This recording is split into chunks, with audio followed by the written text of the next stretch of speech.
So how do articles show the knowledge of the person in the project? Well, I think there's a million ways that you can show your knowledge in an article, right? Because in an article, you can talk about, why did you choose this problem? What are some of the creative ways you could solve this problem? These are some ways that I tried that failed, but here's the one that really worked out. And then here's the results from that experiment, and here's how you interpret them, and here's what it means for the greater business problem. There's a million ways to express yourself. But the key there, remember, and just so that we're all clear on this, data science is not like an object or an algorithm. Data science is a process, right? It's a methodology.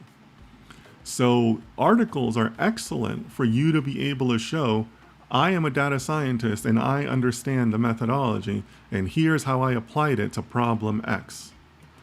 And then you walk people through those different stages, right? So that's where the win comes from articles, to be able to say, here's what I did, right? And here's what the results mean to me.